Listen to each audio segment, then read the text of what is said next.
algo más que una cara bonita que acababa de ganar Miss España. Ya lo hace y lo muestra y no tiene tapujos, yo también quiero tener también estos resultados. Entonces, simplemente por curiosidad, la gente seguía este contenido. Tenías que sentir que todo era exclusivo y que tú eras esa parte de la sociedad que podía permitirse esa exclusividad y ese capricho. También bajo su nombre para seguir reforzando y posicionándose como la doctora de medicina estética de España. La gente se pondría en manos de ella y de nadie más. Aquí fue uno de los grandes conflictos que tuvo con el Colegio de Médicos, que le prohibieron porque no se puede realizar. De hecho, es muy probable que muchos de los que estéis aquí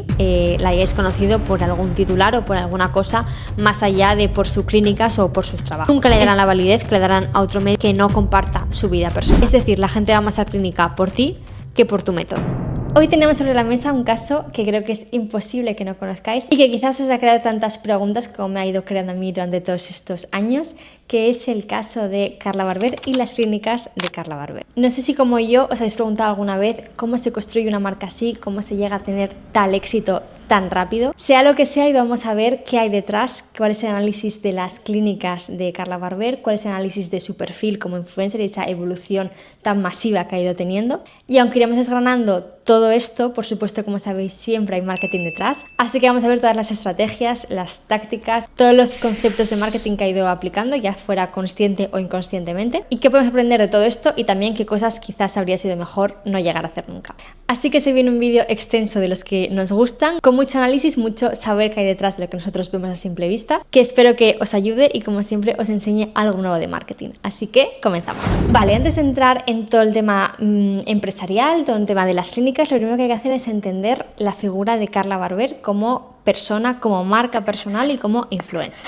Carla Barber se dio a conocer por primera vez cuando ganó el certamen de Miss España, creo que era 2015-2016, y este fue su gran escaparate y su gran entrada al mundo de la belleza. Como punto positivo de aquí, que es verdad que aunque los certámenes gusten más o gusten menos o lleguen a una parte mucho más concreta de la sociedad, es verdad que son una masterclass en toda regla de cómo comunicar, de cómo comportarse, de cómo hablar, de cómo caminar, de cómo mostrarse ante las cámaras. Es una escuela intensiva de tu imagen. Y sin ningún tipo de duda esto fue algo que después pudo ayudar a Carla a convertirse en lo que se convirtió. Después de haber ganado este certamen, el siguiente paso más mediático que tuvo Carla Barber fue su entrada en Supervivientes 2016. Aquí, por supuesto, tuvo una visibilidad nacional inmensa, entró en la casa de muchos españoles. Al final, como comentábamos antes, un certamen de belleza es una cosa mucho más concreta, de un nicho de la sociedad mucho más concreta, pero Supervivientes al final lo ve muchísima más gente, llegas a un público mucho más amplio y te conocen semana a semana de una forma un poquito más personal. Carla aquí mostró una faceta de ser una mujer ya muy luchadora, competitiva, con carácter fuerte, con las cosas muy claras y que era algo más que una cara bonita que acababa de ganar Miss España. Y también este programa le ayudó a mostrar una parte un poco más humana de debilidades, de momentos más críticos, de tristezas,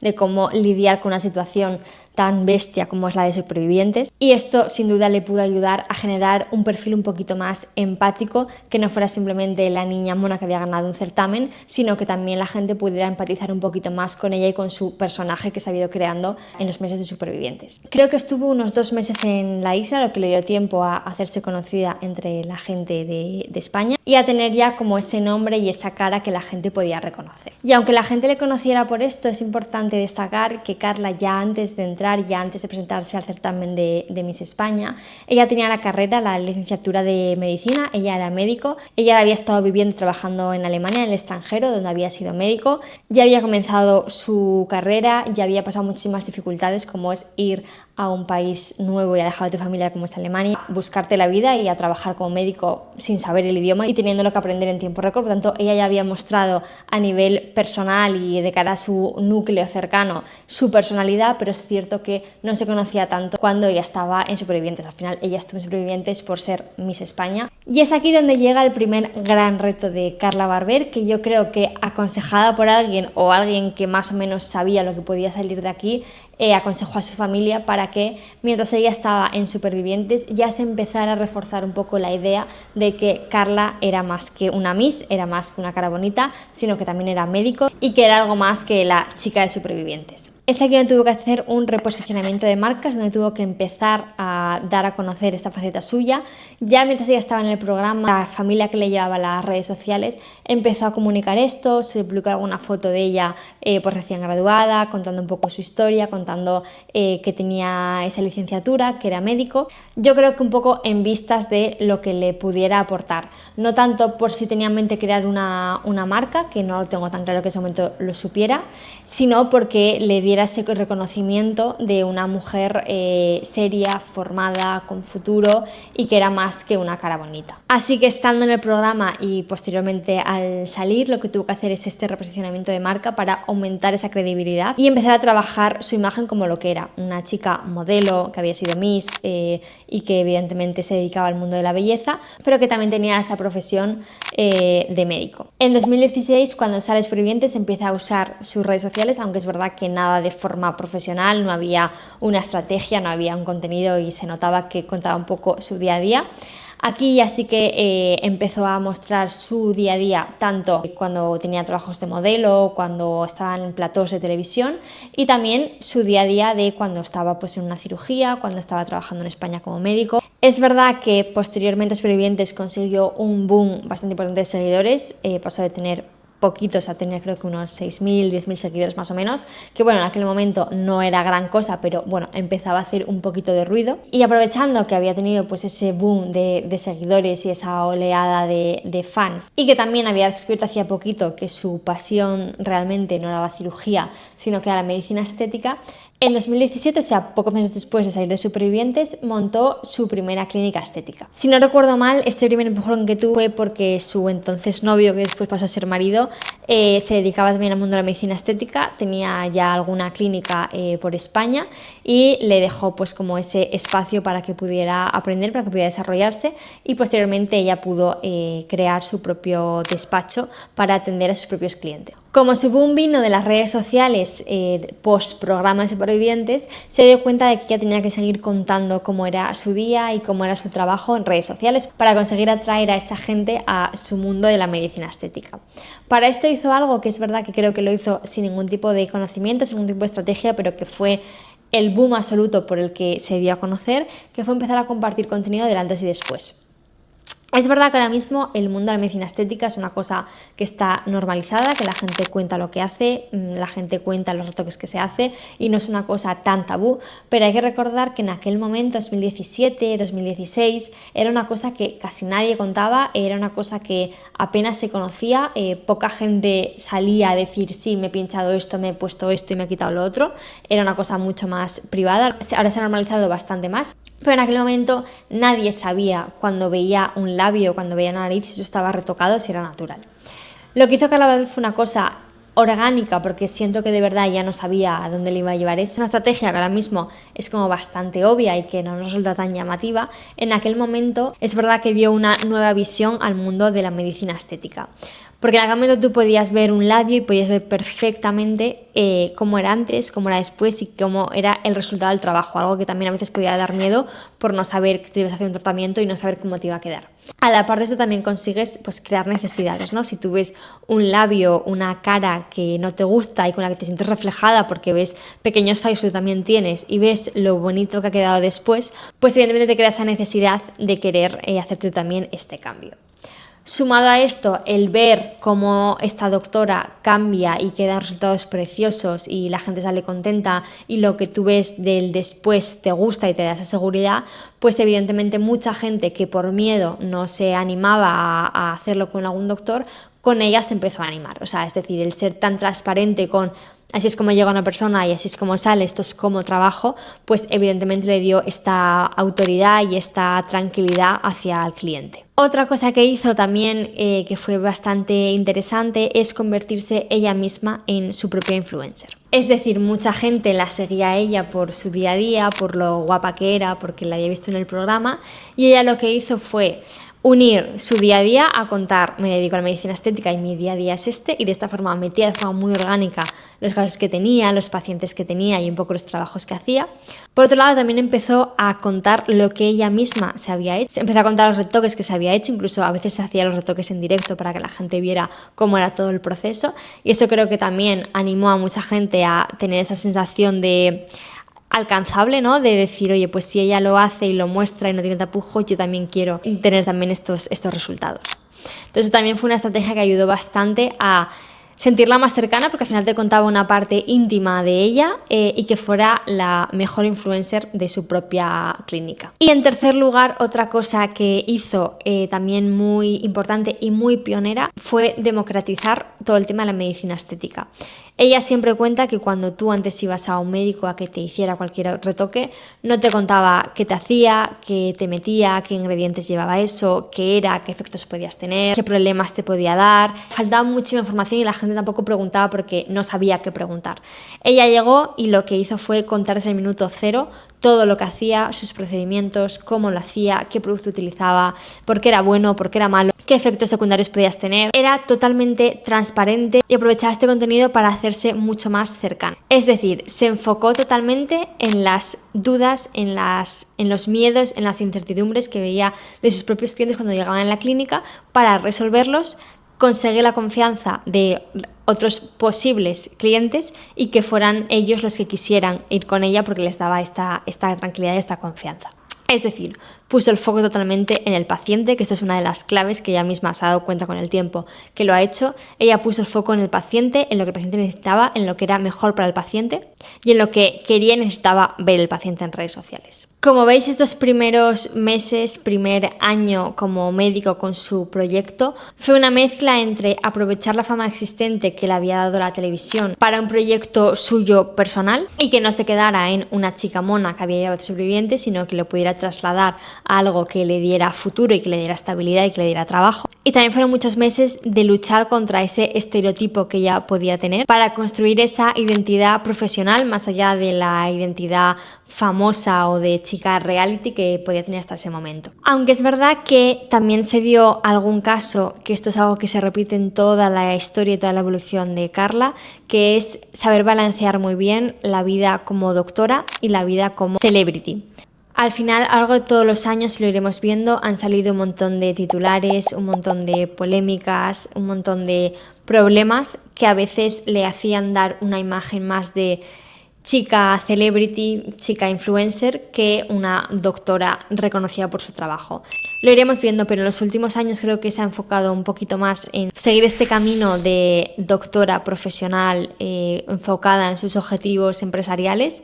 Pero es verdad que a veces le ha podido pasar factura el hecho de haber sido una chica reality y de interesar a veces un poquito más su vida personal que profesional, sobre todo de cara a los medios de comunicación. Aún así es verdad que con este boom que había tenido en redes sociales por Supervivientes, a su trabajo y a sus ganas de montar su clínica y de poder tener su proyecto y por supuesto al apoyo tanto de su pareja que era médico como de amigas que había ido haciendo por el camino de este tiempo más televisivo que eran influencers, se dieron una serie de circunstancias que le ayudaron a arrancar ese proyecto que en aquel momento era pequeñito. Ella comenta que atendía unos 6 pacientes al día, que estaba bien, pero que evidentemente nada tiene que ver con todo lo que tiene ahora. Esta primera fase fue bien, lo que le permitió mudarse a su primera gran clínica, que estaba en el centro de Madrid, en Alonso Martínez, ya una ubicación mucho más premium. Aquí sí que creo que se paró un poquito a pensar qué es lo que quería, dónde quería enfocarse, se dio cuenta que tenía que ir 100% hacia un segmento premium, hacia un segmento un poquito más exclusivo, que no podía ser una clínica estética más con precios muy bajos para poder llegar a mucha gente, que atendiera a todo el mundo. Creo que se dio cuenta de que tenía que ser un poquito exclusiva y un poquito premium para que con el tiempo esto le repercutiera y le favoreciera. Entonces aquí donde establece su primera clínica en Alonso Martínez, es una clínica nueva donde ya se ve que cuida muchísimo más todos los aspectos de la clínica a nivel decoración, a nivel equipo, a nivel servicio, todo mejora, todo da un paso más allá con esta visión de hacia dónde se quería enfocar y a quién quería traer a su clínica. En 2018, con ya la clínica de Madrid un poquito más asentada, lo que hizo fue abrir una clínica en Canarias, porque ella es de allí, y sí que se dio cuenta de que al final allí había poquita competencia, y aunque solamente fuera por el cariño de la gente y lo orgullosa que sentía la gente de que alguien de allí hubiera llegado tan lejos en el mundo de la televisión, del emprendimiento, etcétera, pues ella que iba a tener como esa clientela ahí esperándole. Entonces no lo dudó y en 2018 abrió una clínica en Las Palmas. Siguió trabajando muy duro, siguió rodeándose de gente estratégicamente para formar esta imagen que ella siempre ha ido buscando de el lujo, de lo premium, de hacerse un poco exclusiva, que ahora veremos cómo ha conseguido realmente esta imagen. Y todo esto le lleva a un crecimiento de equipo, empieza a formar médicos, empieza a darse cuenta de que ella sola no puede, empieza a hacerse una imagen un poquito más grande. Sigue potenciando mucho su imagen personal en Instagram porque al final era una fuente increíble de nuevos seguidores que conocían su trabajo, y en un momento en el que hubo un boom de la medicina estética, ella era como la primera que te venía a la mente, la que te enseñaba realmente el antes y después, te enseñaba los procesos, te hacía directos en su propia clínica, hablaba con pacientes, te contaba absolutamente todo, pero desde un punto de vista de una persona, no desde una marca. Y este fue una de las grandes claves que ella consiguió. La gente le seguía por ella, por quién era, por su día a día, por lo que hacía, por cómo hablaba, por lo que te contaba. Y al final te estaba metiendo publicidad de su marca, publicidad de su empresa, y tú ni siquiera eras consciente. Entonces estabas viendo un directo que te llamaba la atención porque te enseñaba todo lo que había detrás que poca gente conocía. Al final poca gente sabía lo que era ir a una clínica de medicina estética y pincharte algo en la cara, el antes, el después, el durante, cómo te explicaban las cosas. Entonces, simplemente por curiosidad, la gente seguía este contenido. Y lo seguía porque, y esta es una frase que es muy de marketing, la gente no quiere que le vendas, sino quiere comprar. Es decir, la gente no quiere que vayas y le digas, ven a la clínica, haz este retoque, necesitas hacerte esto, tenemos este producto para ti, compra esto, tenemos esta oferta. No, la gente quiere sentirse atraída por lo que estás haciendo. Y cuando ella empezó a contar todo lo que hacía el día a día, cómo era el trato con el cliente, cómo eran esos directos donde contaba todo, donde estabas prácticamente en la clínica con ella, eras tú quien sentía esas ganas y esa confianza de querer comprar su servicio. Entonces, una de las mayores claves en todo este proceso fue, sin ningún tipo de duda, que vinculó tremendamente su marca personal, es decir, ella como influencer, como profesional, con sus clínicas.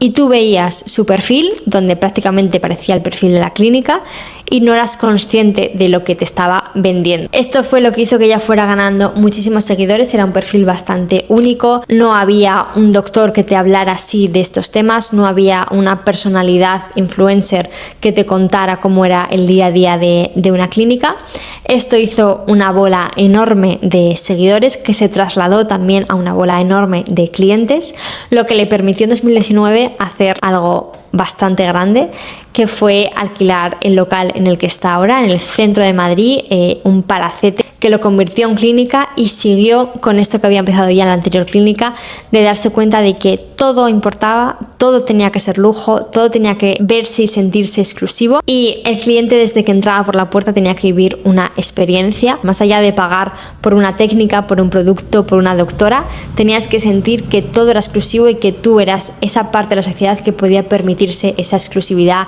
y ese capricho. Con las dos clínicas ya asentadas, el siguiente paso fue algo muy obvio en muchísimas empresas, que es diversificar. Tuvo la suerte de que empezó a finales de 2019, que lanzó su tienda online de cosmética. Como comentamos antes, Carla Barber ya funcionaba como influencer totalmente, y fue muy inteligente en dar este paso de crear su propia tienda online de cosmética, porque no creó una marca Carla Barber donde tuviera ya que formular, que sacar novedades, que pensar, que fabricar, sino que simplemente funcionaba como un intermediario entre marcas que ella utilizaba de cosmética y el cliente final. Es decir, ella tenía un e-commerce, una tienda online en la que vendía productos que ella pues utilizaba. ¿Y por qué fue inteligente? Pues porque como influencer ya de por sí ella prescribe muchos productos de cosmética que la gente consume porque es influencer y además es médico, por lo tanto cuenta con ese aval a mayores de un médico que sabe de lo que está hablando. Por otro lado, tiene muchos pacientes a los que se van a gastar 1.000, 2.000, 3.000, 4.000 euros en un tratamiento, que les recomiendas una crema de 40, no les va a suponer nada y la comprarán sin ningún tipo de problema, y tú ganarás pues esa comisión, ese porcentaje que te lleves de cada venta. Y también porque habrá mucha gente que no se pueda permitir o no quiera meterse en este mundo de la medicina estética, de hacerse tratamientos faciales o corporales, pero que sin embargo sí que puede invertir en una buena crema, en un buen tratamiento de la piel. Por tanto, aquí conseguía unir 3 perfiles, 2 de ellos que nunca acabarían en una clínica, pero a los que ella sí que influenciaba, entonces conseguía ampliar ese nicho de influencia que ella tenía, y también pues conseguir un canal nuevo de ingresos. Simplemente tenía pues que gestionar el e-commerce en las redes sociales, porque ella en su día a día de forma orgánica, cuando cuenta sus rutinas, pues habla de estos productos, les sale de manera muy natural prescribirlos, contar su rutina, contar rutinas específicas para casos específicos que ha visto a lo largo del día. Entonces, a nivel contenido salía bastante orgánico el hablar de esto, y era una forma de negocio y de extensión de marca. ¿Y cuáles fueron los motivos que realmente le llevaron a crear esto? Bueno, pues por un lado, lo que se conoce como apalancamiento de brand equity, es decir, ella ya tenía un nombre, una marca personal, ya era reconocida en su campo y en su sector, estaba muy asociada a la belleza, al cuidado, a tratamientos, y todas estas marcas que se metieran en su e-commerce, en su tienda online de cosmética, iban a estar directamente avaladas por ella y por su perfil de influencia. Por tanto,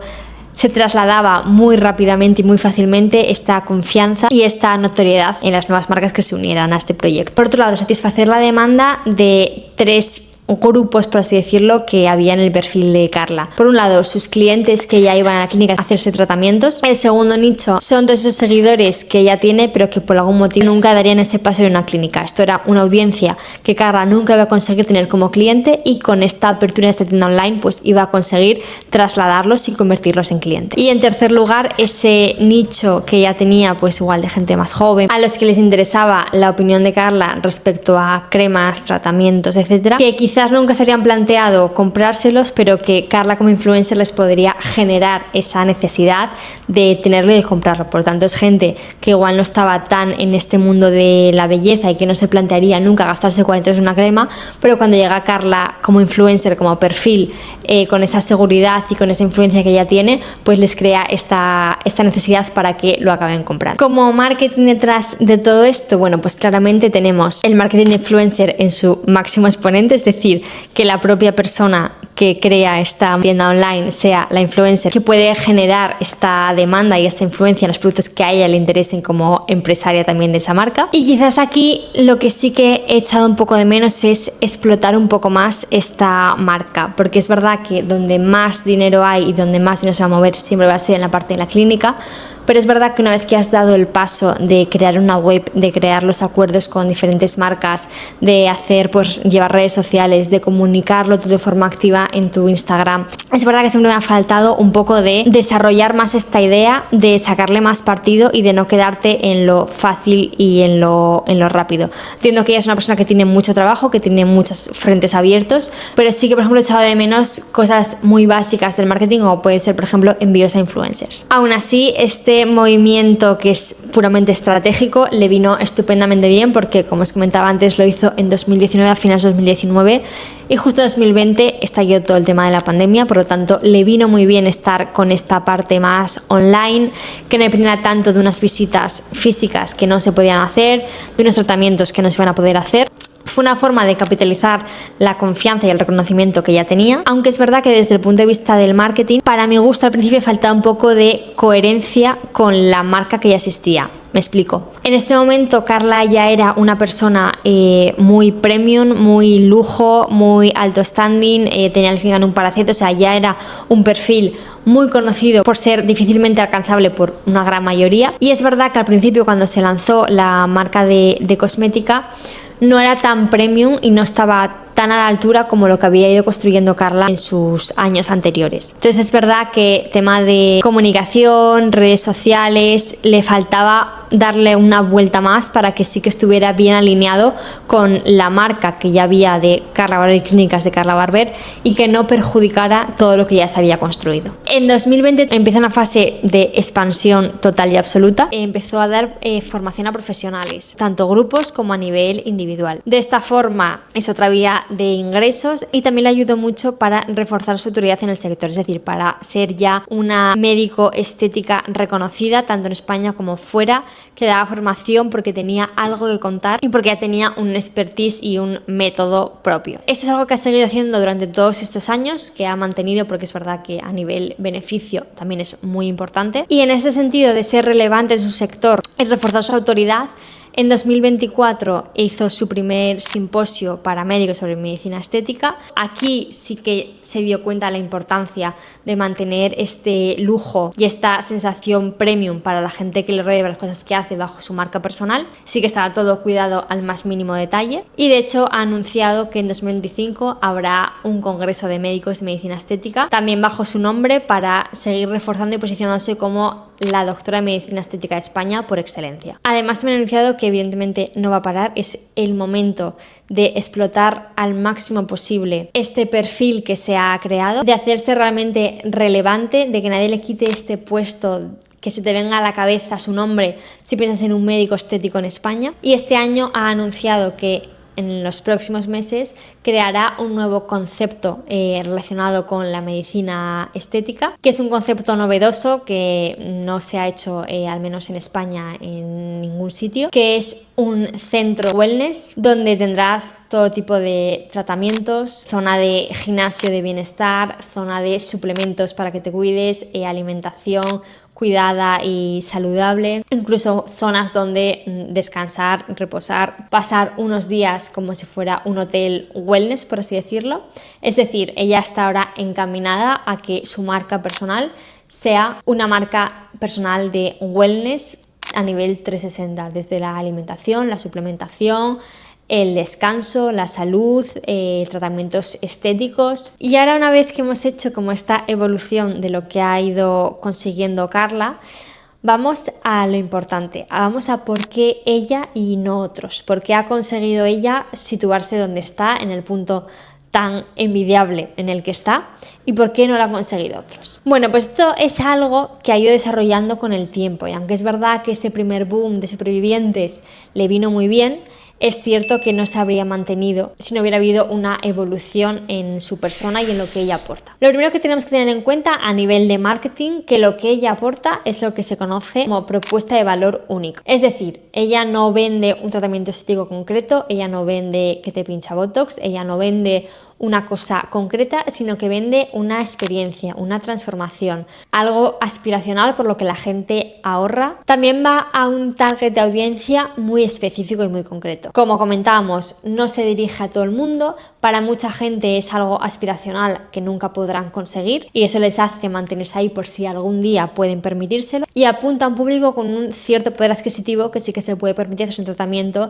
de 2.000, 3.000, 4.000 euros. Y lo más importante, que es lo que ha conseguido ella vinculando su marca personal con sus clínicas, es que esta gente se pondría en manos de ella y de nadie más. Es decir, es gente que lleva años viendo su trabajo, sus antes y después, sus procesos, cómo ha hecho todo, y por eso es gente que espera 1-2 años a tener cita con ella. Otra gran estrategia a nivel marketing que ha usado Carla para convertirse en quien se ha convertido es todo el tema de los precios de sus tratamientos. A día de hoy la medicina estética se ha democratizado un montón y te encuentras clínicas que por 500 euros te hacen lo que Carla te puede hacer por 2.000, 3.000 euros. Pero al final ella ha mantenido una estrategia que es muy interesante, que es la psicología de los precios de lujo. Es decir, ella pone un precio alto y tú automáticamente piensas que eso es lujo y es exclusividad. Y ese lujo y esa exclusividad solamente se mantienen porque inconscientemente tú crees que eso va relacionado con la calidad. Es decir, puedes hacerte el mismo tratamiento en una clínica que te valga 800 euros y una clínica que te valga 3.000. Pero tú siempre pensarás que la de 3.000 te está dando más calidad que la que te está cobrando 800. De hecho, hay una técnica en marketing muy utilizada que se llama el price skimming. Sobre todo se utiliza en tecnología, pero también creo que en un caso como el de Carla se está aplicando, que consiste en lo siguiente. Imagínate que lanzas un producto o un servicio súper innovador. Con esta técnica lo que haces es poner un precio muy alto para dirigirte a un segmento de gente muy concreto que no tendría ningún tipo de problema en pagar un precio tan alto si hay un servicio innovador con una metodología innovadora. Estas son personas que valoran esa novedad y esa exclusividad. La idea de esto es descremar el mercado. Es decir, capturas primero al grupo que tiene un poder adquisitivo alto y una vez que este segmento está saturado, el precio puede ir bajando gradualmente. Y a veces no es el precio en sí, sino que, por ejemplo, las facilidades como da Carla Barber, que es financiar un tratamiento. Es decir, tú te quieres enfocar en el segmento de lujo, como ha hecho Carla durante todos estos años. Estás enfocada en un nicho muy concreto con poder adquisitivo alto que se quiere hacer tratamientos, y cuando ves que ya es difícil abarcar más o que la empresa crezca porque ya has llegado a un porcentaje muy alto de ese segmento, lo que haces es dar herramientas para que gente con un poder adquisitivo un poquito más pequeño pueda acceder igualmente a este servicio. En el caso de Carla, tiene un producto que ya de por sí infiltrarlo es caro, un tratamiento que ya de por sí es caro, por lo tanto, ¿qué hace? Dar fórmulas para que gente que no tiene ese poder adquisitivo pueda acceder a él como si lo tuviera. Financia todos los servicios, hace estrategias conjuntas junto con su marca de cosmética online. Por ejemplo, si haces un pedido, te puede llegar un descuento para un tratamiento en la clínica. Y hasta hace un tiempo, hasta que se le prohibió, hacía muchísimos sorteos de tratamientos. Aquí fue uno de los grandes conflictos que tuvo con el Colegio de Médicos, que le prohibieron porque no se puede realizar sorteos con tratamientos médicos. Pero siempre ha estado intentando buscar esa forma de hacer más accesible sus servicios para el siguiente segmento que le puede interesar. Y también una de las grandes claves por las que puede hacer esto a día de hoy, que ha sido una cosa que ha implantado desde hace 1 año y medio, 2 años, no mucho más, es que ha creado un método. Ella siempre ha intentado ganarse este reconocimiento que hablábamos siempre de médico estético de España, el tener un nombre, el haber dejado huella en alguna investigación o alguna cosa. Lo que hace un par de años sacó fue su método de los 3 puntos, el método de Carla Barber, por el que después de haber infiltrado a muchísima gente y después de haber tratado a muchísimos tipos de pacientes, consigue desarrollar este método que le hace única e inigualable. Gracias a desarrollar este método, como ella lo llama, lo que ha podido hacer es vender esta idea de que todo su equipo médico, aunque no sea ella, trabaja de la misma forma en la que ella trabaja. De esta forma, toda esta gente que no está consiguiendo captar porque quiere que la atienda Carla o no la atienda nadie, puede empezar a trasladarlo a su equipo médico porque cuenta con este aval de saber trabajar como trabaja Carla Barber. Pero aquí, si rascamos, encontramos uno de los grandes problemas que tiene en los últimos años Carla Barber, que es que lo que durante un tiempo le vino muy bien, que fue relacionar su empresa con su perfil personal, se ha dado cuenta que en los últimos años le puede ser más negativo que positivo. Por un lado, porque como estamos comentando a lo largo de todo este vídeo, tiene una agenda de pacientes súper llena para ella, pero no para sus médicos. Es decir, ha potenciado tanto su marca como médico única, que poca gente trabaja igual de bien que ella y que ella es la que resuelve, ella es la que sale en los vídeos antes y después, ella es la que te ha enseñado todo, ella es la que te ha dado esa confianza, que se ha olvidado que quizás en algún momento quería crecer y que esa confianza no solamente fuera para ella, sino para todo un equipo médico que hay detrás. Por otro lado, su altísima exposición mediática, porque al final ha sido un perfil que ha salido en televisión, ha salido en reality, se ha convertido después en influencer, ha tenido varias parejas que se han comentado en portadas de revista, que ha dado titulares, ha contado muchas cosas en sus redes sociales que ha atraído a gente que iba más por su lado personal que profesional. Todo esto al final ha acabado algunas veces como crisis reputacionales, que no creo que le hayan llegado a afectar a nivel laboral, pero evidentemente mucha gente ha aprovechado esto para quitarle ese rigor médico y para quitarle esa validez profesional, simplemente porque salía en titulares, se sabían sus parejas, se sabían sus idas y sus venidas y se sabía un poco ese lado personal, que es verdad que no estamos acostumbrados a que un doctor o un médico conozcamos sus idas y venidas y sus problemas más personales. De hecho, es muy probable que muchos de los que estéis aquí la hayáis conocido por algún titular o por alguna cosa más allá de por sus clínicas o por sus trabajos. Entonces está claro que en una primera parte el éxito de Carla Barber ha venido por haberse puesto ella al mando, por haberse puesto ella al frente y por haber sido ella esa persona referente que te contaba todo, y también con esa parte personal de influencer que hacía que mucha gente se sintiera atraída por seguir su vida. Y lo que hayamos comentado, que Carla Barber al final te estaba vendiendo todo el rato su clínica, sus servicios, sus tratamientos, sus antes y después, y toda esa publicidad te la estabas comiendo porque te interesaba ella como perfil, más allá de como médico o que te interesaban sus tratamientos. Pero en una segunda fase, cuando ya había tenido este crecimiento y este reconocimiento, es verdad que esta hiperpersonalización de un negocio, de una marca, puede ser muy peligroso. Por un lado, porque hay una dependencia absoluta y total. Es decir, el éxito que tenga Carla en sus clínicas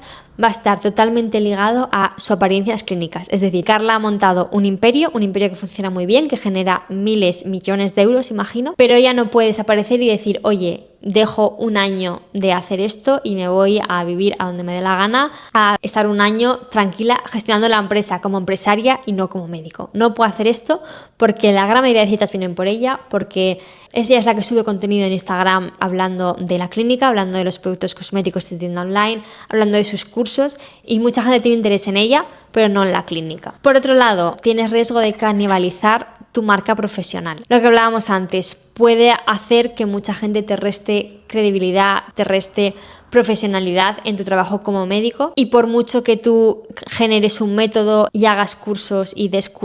formaciones y crees un simposio y hagas un congreso de medicina, nunca le darán la validez que le darán a otro médico que no comparta su vida personal. Y en tercer lugar, que también lo hemos hablado, una escalabilidad limitada. Es decir, si la gente quiere ir por Carla Barber, quiere ir a la tienda Carla Barber, quiere el método de Carla Barber tiene que estar. Y esto hace que el crecimiento cada vez sea mucho más lento, porque te cuesta mucho más trabajar la confianza de la gente para que confíe en el resto de tu equipo médico si tú eres la que todo el rato estás en primera plana, saliendo, contando, mostrando y enseñando. Es decir, la gente va más a la clínica por ti que por tu método. Así que, como resumen total de las fortalezas, de los aciertos a nivel de marketing de Carla y de los fallos de marketing, como fortalezas, como puntos positivos, podemos destacar una marca personal increíble. Fue lo que le impulsó al principio, fue lo que le hizo tener esa señal de médico estético de España reconocido, que se fuera la primera persona que se te venía a la mente. Eso es muy complicado de conseguir, y lo consiguió por saber enlazar también esa vida de influencer personal con esa vida profesional en un primer momento. Ese marketing aspiracional de lujo que mucha gente ahorra años para poder permitírselo, porque lo ven como un sueño, aspiración, algo que quieren conseguir, algo en lo que se quieren convertir. Y como tercer punto a destacar, esa agilidad para ver dónde está el siguiente negocio. De oye, soy influencer, me están preguntando por cremas, por tratamientos, voy a abrir esta tienda de cosmética online sin yo ocuparme de formular, de hacer, de pensar, sino las marcas en las que confío simplemente es un intermediario para poder también tener el beneficio de esa influencia que provoco. Hay médicos para los que también soy una aspiración por cómo trabajo, por mis resultados, porque han visto mi método de trabajo, pues voy a crear cursos que también me permitan posicionarme como ese perfil que estoy buscando. Quiero seguir manteniendo mi renombre como profesional, por lo tanto voy a crear un simposio y un congreso para que tenga más importancia mi vida profesional que personal. Creo que uno de los grandes hitos de Carla ha sido saber qué era lo siguiente, qué hacer, cómo desarrollar nuevos negocios que siempre estén relacionados con su tema principal, que es la medicina estética, que es la belleza, que es el bienestar, y de ahí ir encontrando cómo llegar a los diferentes segmentos que quizás no podían llegar, no estaban interesados en llegar a la medicina estética como tal, pero que sí que podían estar en otros ámbitos, tanto a nivel profesional como puede ser un médico, como a nivel personal de gente que no se puede permitir un tratamiento estético como puede ser con la tienda online, el alto standing y el lujo absoluto de lo que va a construir ahora en 2026. O sea, creo que ha sabido ir integrando muy bien la medicina estética en todos los rangos y segmentos de la sociedad. Como puntos más peligrosos y más fallos que ha podido tener, por un lado, siento que ha tardado mucho en separar esa marca personal de esa marca profesional. Es verdad que es lo que más beneficio le daba, pero es lo que más le va a costar ahora deshacerse de ello. Al final tuvo muchas relaciones públicas, hubo muchos titulares que es difícil de olvidar para mucha gente, por lo tanto para mucha gente seguirá siendo la médico estética famosa, pero no le dará ese rigor, esa profesionalidad que quizás sí que tiene, pero que la gente ya la ha etiquetado. Y luego el lado negativo de haber sido ella tan la imagen visible ha hecho que haya una dependencia absoluta de ella, tanto a nivel de otros médicos como de su método, sus clínicas. Es lo que os comentaba antes, siento que no puede decir, oye, desaparezco un año de la medicina y me pongo a gestionar las empresas. Si no está ella, si ella no lo comunica, si ella no lo sube en sus redes sociales, es como que no existe. De hecho, cuesta mucho y le cuesta mucho mover la audiencia de su perfil personal al perfil de las clínicas. De hecho, solo hay que ver los números. Ella en su perfil personal llega al 1.000.000, si no lo pasa, y en las clínicas creo que están unos 200.000, 200.000 seguidores. O sea, se nota claramente que el mayor interés de Carla está en su imagen personal, y que si ella desaparece, una clínica sí tiene 200.000 seguidores, pero realmente no tiene la estabilidad que tendría que tener una empresa y un negocio por sí mismo. Entonces aquí es uno de los grandes riesgos que más tiene ella, uno de los grandes proyectos y trabajos que tiene que hacer en los próximos años para desvincularse un poquito más, pero sí que hacer un buen plan de marketing para que las clínicas por sí solas interesen y no acaben muriendo en el caso de que Carla pues un día quiera alejarse un poco más de las redes o dejar de contar tanto su vida como influencer. Así que este ha sido el vídeo resumen de qué ha llevado a Carla Barber a tener este imperio, a ser millonaria con un imperio de medicina estética que empezó hace menos de 10 años. Creo que claramente la marca personal, el haber sido influencer, ese primer empujón de la televisión, que luego supo aprovechar estupendamente bien, ese posicionamiento desde el principio de un segmento de lujo, teniendo que apostar pues, por una clínica muy lujosa, por un equipo con una atención al cliente exquisita y así conseguir ese posicionamiento, esa adaptación a llegar a todos los segmentos que más le interesaban para poder ir creciendo y realmente exprimir todas las audiencias y segmentos que pudieran estar interesados en cualquier servicio que pudiera dar Carla, esa visión de futuro de saber cuándo tenía que lanzar un e-commerce, cuándo tenía que dar esa formación, cuándo tenía que dar el siguiente paso a nivel empresarial. Y como retos, yo creo que clarísimamente separar esa marca personal de esa marca profesional para que no afecte tanto y para que pueda ser una empresa un poco más independiente, con más futuro, con más posibilidades de crecimiento al mismo ritmo que lo ha hecho hasta ahora. Así que espero que os haya gustado este vídeo, esta evolución de Carla y sus empresas. Por supuesto os leo en comentarios todas vuestras opiniones, dudas, preguntas, todo lo que queráis. Cualquier idea para los próximos vídeos también, súper agradecida de que todas las que me vais dando y dejando. Espero que os haya gustado y nos vemos muy pronto en el próximo vídeo.